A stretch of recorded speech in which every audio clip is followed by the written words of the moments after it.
Olá, mais um dia da série Sabedoria para Empreender.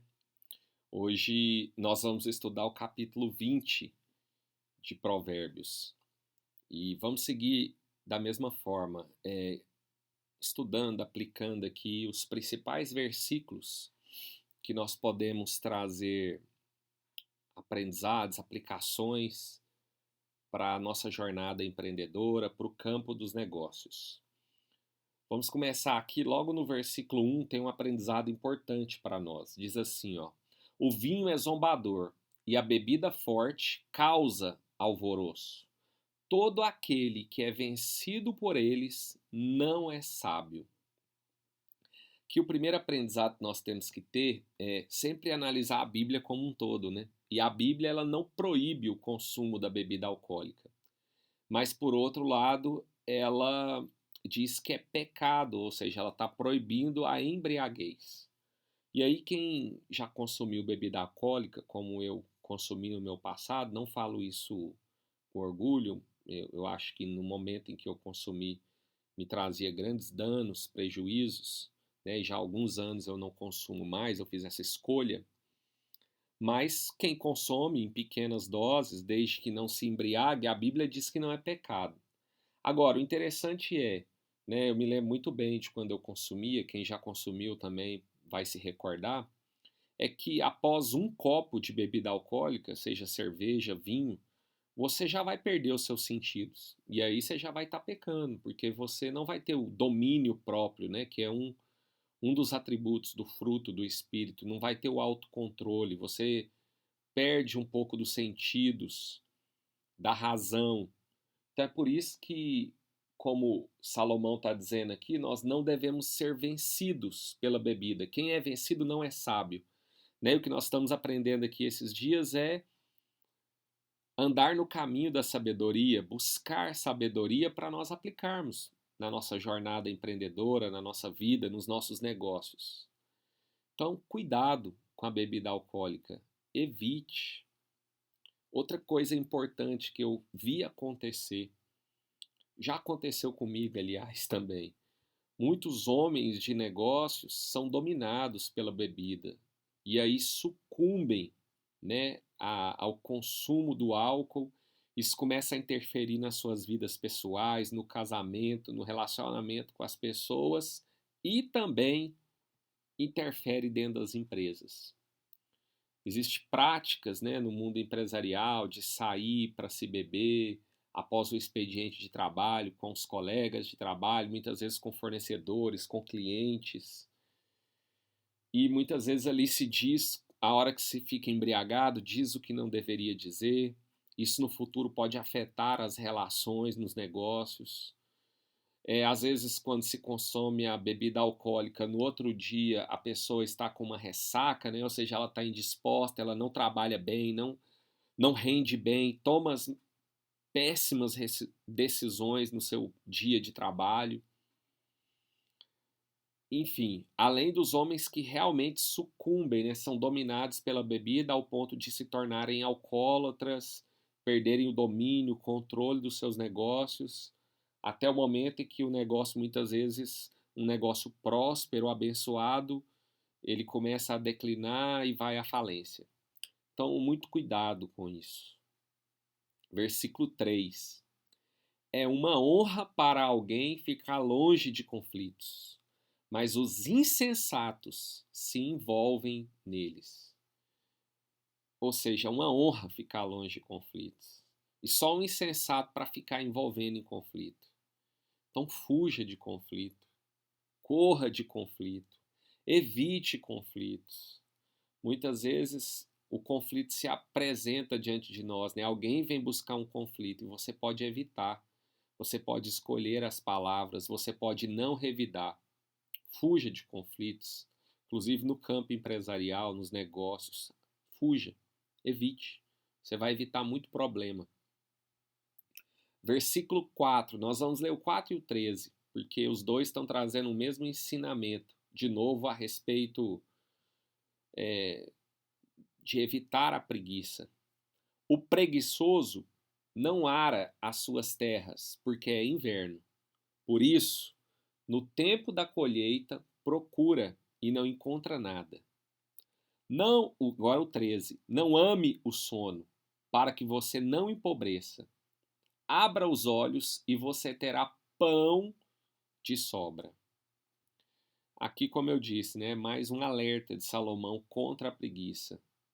Também aqui o alerta que ele está nos dando é para nós trabalharmos com diligência, de novo, com dedicação, com esforço. Aqui eu me lembro lá do que nós estudamos no capítulo 6, do exemplo das formigas, né? Que trabalham no verão para descansar no inverno, mas é porque no inverno elas são impedidas de trabalhar. Porém, nós, homens, não somos impedidos de trabalhar no inverno. E tem países, ele está falando aqui da cultura de Israel, que o tempo de se arar a terra, ou seja, de preparar a terra para receber as sementes, os plantios, é justamente no inverno. E aí, arar a terra significa preparar, né, essa terra para receber a semente. Trazendo para a nossa vida, para o empreendedor, para o profissional, preparar a terra é preparar a empresa, as bases da empresa, os processos, as relações comerciais, as alianças de negócio, para receber as sementes ali, né, do que nós vamos plantar através daquela empresa. Se eu fosse pôr eu como profissional ou empreendedor, a terra, né, o homem foi feito do pó da terra, é preparar a nossa vida, a nossa mente, o nosso coração, estudar para na hora certa que nós tivermos a semente da oportunidade, nós estarmos preparados, né? Muitas pessoas dizem que o sucesso é o encontro da oportunidade com a preparação. Então, se eu não preparo a terra, se eu não estou preparado, né, mentalmente, não tenho os conhecimentos, as habilidades certas, não tenho a sabedoria necessária, quando se apresentar uma oportunidade de negócio diante de mim, talvez eu não vou poder colher essa oportunidade, transformando isso num êxito, num resultado, num sucesso, porque eu não arei a terra, não me preparei. Ou talvez venha uma oportunidade de um grande negócio para a minha empresa e no tempo do inverno, o tempo que eu deveria estar preparando a empresa, né? Talvez o inverno não é a época de grandes colheitas, de grandes negócios, mas é a época que eu deveria estar preparando o meu negócio. Talvez um momento de baixa, um momento de crise. Aí eu relaxo, ao invés de me esforçar para me preparar. E aí quando chega a época da colheita, eu procuro e não encontro nada. Talvez vários dos meus concorrentes em algum momento tá lá colhendo, tendo grandes oportunidades e eu não tô, porque eu não preparei meu negócio. Talvez eu não preparei ele para a produção, para produzir mais, para pegar grandes pedidos. Eu não preparei no marketing, não me comuniquei bem, então as pessoas não vão me visualizar a minha empresa e não vão me procurar. Eu não me preparei nas vendas, né? Treinando o meu time, buscando as melhores ferramentas, as melhores técnicas. Então, quem não prepara no inverno, quando chega o tempo de colheita, não colhe. Ou a gente pode voltar um pouquinho mais. Quando chega a hora de pôr semente, a terra não está pronta e não tem como plantar. Então, a analogia que eu faço é: prepare a terra, na hora certa, jogue as sementes, não só jogue e deixe para lá, né? Tipo assim, montou um negócio e deixa. Não, regue, cultive, e aí na hora certa colha os frutos. E aí, como diz o versículo 13, não ame o sono, né? Não durma demais, se esforce um pouco mais para trabalhar também, para preparar a terra, a sua terra, a terra do seu coração, estude. E aí, como ele diz, né? Abra os olhos e terá pão de sobra. O pão representa tudo aquilo que é essencial na vida do homem, tudo aquilo que é material, né? Então, se você se preparar, se você fizer isso na hora certa, você vai ter fartura. Você não vai ter falta de nada. Versículo 5. Os propósitos do coração humano são como águas profundas, mas quem é inteligente sabe como trazê-los à tona. Aqui ele está dizendo que quem é inteligente, a inteligência é uma das características da sabedoria, né? Ou seja, quem é sábio sabe trazer os propósitos do coração à tona, ver o que está lá no fundo das intenções das outras pessoas e até das suas próprias intenções. Nós precisamos entender o que o outro tem por trás daquilo que ele está nos propondo.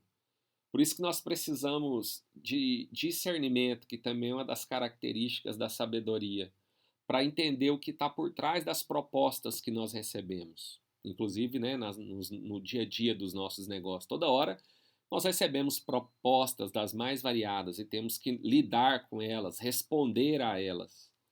E aí nós precisamos ter discernimento para trazer à tona qual o propósito por trás daquela proposta. Se ele realmente vai ser benéfico para nós, para o nosso negócio, ou se ali por trás tem um problema, tem uma má intenção, tem algo que vai trazer um dano, um prejuízo. Fique atento a isso, então. Também saiba discernir os propósitos do seu coração, né? Porque a Bíblia diz que o coração do homem é enganoso. Então nós precisamos ler, né? Se nós estamos querendo algo que não vai trazer um prejuízo para nós mesmos depois também. Versículo 10. O Senhor detesta o uso de 2 pesos e 2 medidas. Ele detesta tanto uma coisa quanto a outra. Nós vemos que as balanças, né, elas, no contexto da sociedade, elas representam a justiça. Nós já falamos disso alguns capítulos atrás, mas elas representam também as transações comerciais. E aí está dizendo que o Senhor detesta o uso de 2 pesos e 2 medidas, né? Os pesos, as medidas eram usadas nas balanças, ou seja, nas relações comerciais. Então nós precisamos, para que nós não caiamos nesse pecado aqui que o Senhor detesta, nós precisamos ser justos, né? Ser justo com todos, em todas as relações de negócio que nós vamos fazer.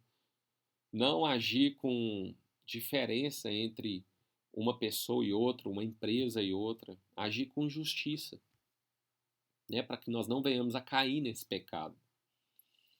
Versículo 11. Até a criança se dá a conhecer pelas suas ações, se o que faz é puro e reto. Ou seja, se até numa criança dá para a gente conhecer, né, essa criança, conhecer as intenções dessa criança, conhecer o coração dessa criança, né, como são as características de comportamento daquela criança através das ações, ou seja, através daquilo que ela faz, daquilo que ela fala, dá também para a gente ler e conhecer as pessoas com quem nos relacionamos, inclusive, né, no dia a dia dos negócios. Dá para perceber as intenções daquela pessoa. Por isso, mais uma vez, nós precisamos de discernimento, de sabedoria, para perceber através das ações, das palavras, como aquela pessoa pensa, como ela age, né? Quais são as intenções dela. E é importante a gente entender isso, para a gente não ser enganado, não cair em armadilhas, para a gente escolher com quem nós nos relacionamos, com quem nós fazemos negócios. Versículo 14. Não presta, não vale tanto, diz o comprador. Mas quando vai embora, então se gaba do negócio que fez. Aqui está falando diretamente, né, de um comportamento no dia a dia das relações comerciais. É um comprador que se apresenta para comprar algo e ele desdenha, né, daquilo que ele está comprando. Não, isso aqui não presta, isso aqui você tem que me vender barato e tudo. Então aqui nós temos 2 aprendizados, né? Primeiro que esse é um comportamento que ele, de certa forma, eu entendo ele como injusto. Eu vejo muitas pessoas agirem assim no dia a dia dos negócios, desdenhando daquilo que o outro está vendendo, desmerecendo o trabalho, o serviço do outro. Eu particularmente entendo que isso aqui é uma exortação para nós, porque isso é um comportamento tolo, insensato, na minha opinião, e injusto com o nosso próximo. Então eu acho que nós temos que ter o discernimento, a sabedoria, primeiro, para não praticar esse tipo de comportamento. É lógico que nós não devemos pagar mais do que merece. E nós podemos falar de forma justa, ó, seu produto tem um concorrente XYZ que oferece algo parecido, semelhante, por um preço inferior. Se você me fizer um preço justo, eu posso levar seu produto e tal. Mas sem desmerecer. E por outro lado, nós também precisamos estar atentos para não deixarmos com que as pessoas ajam dessa forma conosco, né? Nós precisamos ser justos ao ponto de pagar aquilo que é justo pelo produto, pelo serviço do outro, mas nós também precisamos ter a sabedoria de não vendermos barato o nosso produto e nos deixarmos ser explorados, né? Muita gente chega, desdenha do seu produto e você pode se posicionar, não, eu acredito que meu produto, meu serviço vale por isso, que é justo o preço que eu estou cobrando. Se você não quiser pagar, tudo bem, mas o meu preço é esse. E eu acho que você vai perceber que muitas vezes essa pessoa vai acabar pagando aquilo que você queria. Se realmente o seu produto resolve o problema dela, atende a necessidade dela. Agora, se talvez não atende, então é porque o produto não é para ela também. A gente precisa ter esse entendimento, né? Ter essa sabedoria. Versículo 16.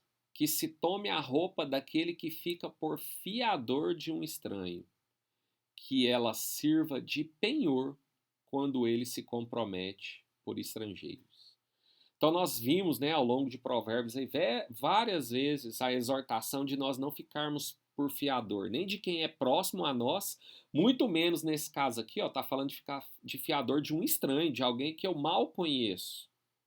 Então nós não devemos ficar fiadores, nos envolvermos em dívidas tolas por outras pessoas que talvez nós conhecemos muito pouco, conhecemos há pouco tempo, talvez parceiros de negócio que nós mal conhecemos e que eles nos pedem favores e às vezes a gente acaba cedendo. Cuidado com isso. Cuidado, não faça isso. O texto diz aqui, né, que se tome a roupa, porque aqui nessa época do Oriente Médio, nós estamos falando de 3.000 anos atrás, as pessoas mais carentes tinham muito poucos bens. Talvez um dos poucos bens que ela tinha ali era a roupa, né? E muitas vezes só se tinha uma vestimenta, uma troca de roupa. Então é como se assim, quando você fica de fiador, se a pessoa não honrar o pagamento, você vai ter que dar tudo aquilo que você tem para pagar a dívida, né? Porque aquele com quem você se comprometeu, se for um banco, por exemplo, ou um credor, ele vai tomar tudo que você tem. Então, cuidado com isso. Versículo 17. O pão que se ganha com fraude pode ser gostoso, mas depois a boca se encherá de areia. Isso aqui está falando do prazer do lucro com desonestidade. Pode até haver ali na hora que acontece o negócio, há um lucro, o dinheiro entra na conta, gera uma sensação de prazer, ganhei esse dinheiro muito fácil. Só que esse prazer é muito breve, é como o pão, né, que parece gostoso, mas depois a boca enche de areia. Tá falando que o prazer é breve, só um instante, e depois as consequências serão muito ruins. Tenta imaginar você com a sua boca cheia de areia comendo. O tanto que depois você vai ter que cuspir aquela areia para você. O grão de areia ele é mínimo, né? Você vai ter que lavar a sua boca, vai gastar muito tempo e muito esforço para você se livrar das consequências de algo que você faz que gera um ganho de curto prazo através da desonestidade. Cuidado com o que você planta, que a colheita ela vem. Então não aceite fazer nada que vai te trazer um ganho, mas que de alguma forma é desonesto. Cuidado com isso nos seus negócios. Versículo 18. Os planos são estabelecidos mediante os conselhos. Faça a guerra com prudência. Mais uma vez, né, tá falando de que sim, nós devemos ter planos, mas para os planos ser estabelecidos, ou seja, se concretizar, realizar, acontecer, é necessário conselho. E que para ir para a guerra, né, para ir para a execução desse plano, você deve fazer isso com prudência. Seja prudente. Agora, tenha prudência também em escolher os seus conselheiros. Olha o que diz o versículo 19. Eu creio que ele complementa o 18. O mexeriqueiro revela os segredos. Portanto, não se meta com quem fala demais. Então, mais uma vez, embora nós precisamos dos conselhos, né, para estabelecer os nossos planos, é necessário ter a prudência de escolher esses conselheiros. E uma das formas da gente perceber é olhando para quem fala demais, para quem fica contando muita coisa, revelando os segredos. Porque se ele revela os segredos de outro a você, quem garante que ele não vai revelar os seus segredos para outra pessoa? E muitas vezes, quando a gente tem um plano e a gente compartilha, pede conselho para pessoas que não têm sabedoria, discernimento para entender, eles vão falar demais, vão sair falando do plano antes da hora para as pessoas que não deveriam saber. Isso vai atrapalhar e vai fazer com que o plano não se concretize. É interessante, né? Eu lido com times de futebol e quantas vezes eu vejo isso acontecer. Por exemplo, vocês vão se lembrar, um time de futebol está tentando contratar um jogador, ou seja, tem um plano de trazer um grande jogador. E aí, às vezes, dentro do clube, quando isso vaza e se fala para pessoas demais, logo a notícia sai na imprensa, o time que é detentor lá do passe do jogador fica sabendo, não aceita, e aí o plano se frustra e o jogador acaba não vindo para aquele time. Ou seja, o plano não se concretiza, o plano se frustra. Por quê? Se falou para pessoas que conversam demais. Então, tenha conselheiros, mas cuidado com quem você revela seus planos, com quem você conversa. Versículo 22. Não diga, vou me vingar do mal. Espere no Senhor e Ele o livrará. Não tente se vingar do mal que as pessoas fazem com você, nem no campo dos negócios. Ore. Apresente a sua causa, aquilo que você está vivendo quando você foi injustiçado ao Senhor. Ele vai te livrar disso. A Bíblia diz que Ele é o nosso vingador, não que nós devemos querer vingança, mas o Senhor mesmo nos livra, o Senhor mesmo é quem dá a devolução daquilo que os outros plantam. Sabe um exemplo interessante disso aqui? É Jacó. Né? Quem conhece a história de Jacó vai se lembrar. Jacó ele era um enganador, né? Ele enganou seu irmão Esaú. E aí ele vai lidar com seu sogro. Então ele também é enganado. Ele tem a colheita daquilo que ele plantou.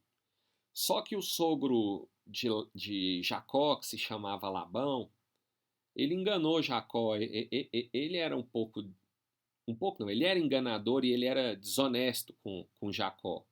Mas é interessante que Jacó não se vingou dele. Jacó esperou no Senhor, porque ele aprendeu as consequências daquilo que nós plantamos, né? Através daquilo que ele havia plantado lá com seu irmão.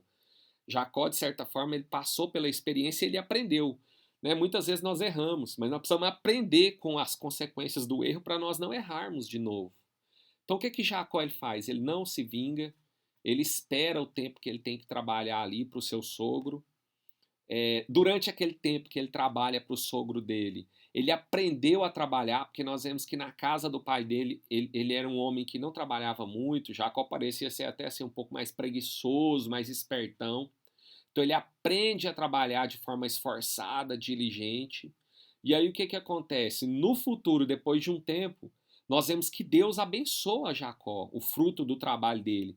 E no longo prazo, embora ele tenha sido enganado, tenha sido injustiçado pelo seu sogro, ele é abençoado pelo Senhor. Nós vemos que Jacó, né, trazendo ali para o seu tempo, o tempo que ele viveu, Jacó foi um homem extremamente rico para a sua época.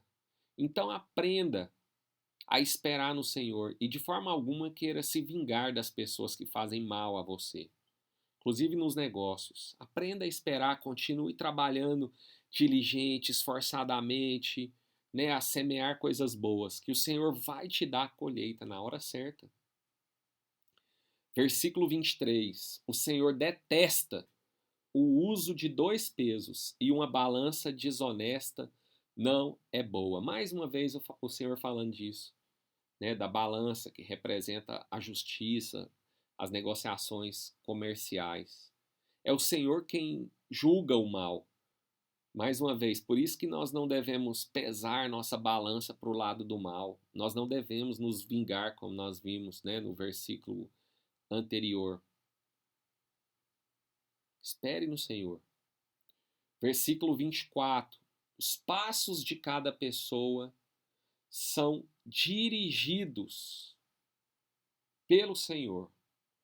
Como poderá alguém entender o seu próprio caminho? E aí nós vamos para o último versículo que nós vamos ler, o versículo 27, que eu acho que esses dois versículos juntos, o 24 e o 27, vão nos dar um entendimento mais amplo aqui. Diz assim: o espírito do ser humano é a lâmpada do Senhor, a qual examina o mais profundo do seu ser. Então, voltando lá no 24, né, diz que como poderá alguém entender o seu próprio caminho? Ou seja, nós não entendemos tudo aquilo que ocorre, que acontece no mundo, nem tudo aquilo que acontece na nossa própria vida. Nós não conseguimos compreender tudo, porque só o Senhor compreende tudo, só Ele é onisciente, onipresente, onipotente, só Ele vê tudo, entende tudo.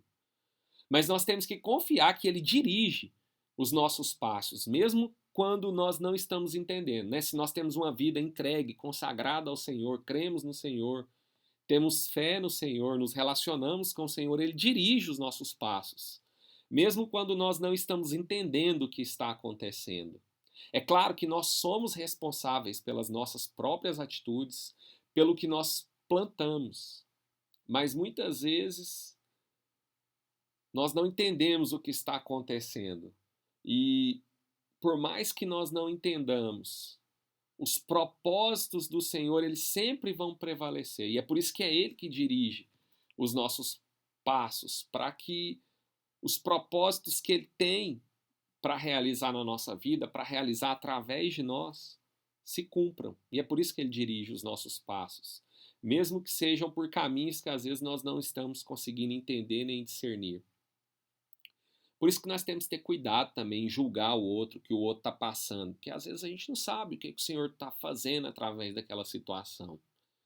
Nós temos que ter cuidado em julgar os outros, em julgar tudo o que acontece, porque nem tudo nós conseguimos entender. O entendimento humano ele é limitado. E é interessante o 27, né, que diz que o Senhor examina o mais profundo do nosso ser. E aí nós sabemos que Deus é espírito e que ele fala com o homem através do espírito. Então por isso que ele diz que o espírito do ser humano é a lâmpada do Senhor. Ou seja, ele examina todo o nosso interior, aquilo que às vezes nem nós conseguimos discernir que está dentro de nós. Né? Muitas vezes nós não conseguimos nem entender a nossa própria vida, as nossas próprias vontades, desejos. A gente quer fazer algumas coisas, a gente nem entende por quê. Mas o Senhor, ele sabe, ele entende todas as coisas, ele entende o mais profundo do nosso coração. E ele, como um justo juiz, ele sabe julgar. E ele sabe nos direcionar os nossos passos para cumprir o propósito dele, o propósito que ele tem na nossa vida, o propósito que ele tem para fazer através de nós, nesse mundo, na nossa jornada dentro desse mundo. Então, muitas vezes, por mais que você não consiga entender, como eu muitas vezes não consigo entender algumas coisas que acontecem, inclusive no campo profissional, porque algumas coisas não dão certo, né? Mesmo eu plantando aquilo que é correto, confie no Senhor. Talvez é porque não era a hora, talvez é porque lá na frente ia trazer um dano maior, talvez porque aquilo iria em algum momento te desviar dos caminhos do Senhor. Então confie no Senhor, confie que Ele dirige os seus passos. Confie que Ele conhece o mais íntimo do seu coração. Finalizamos hoje, né? Provérbios 20. Te convido mais uma vez a transformar esse conhecimento em sabedoria, aplicar na sua vida, nos seus negócios. Continuar nessa jornada comigo. Compartilhe comigo aí nos comentários os seus aprendizados e que o Senhor continue a te acrescentar em sabedoria, te dê discernimento e que o Senhor abençoe a sua vida, os seus caminhos e os seus passos.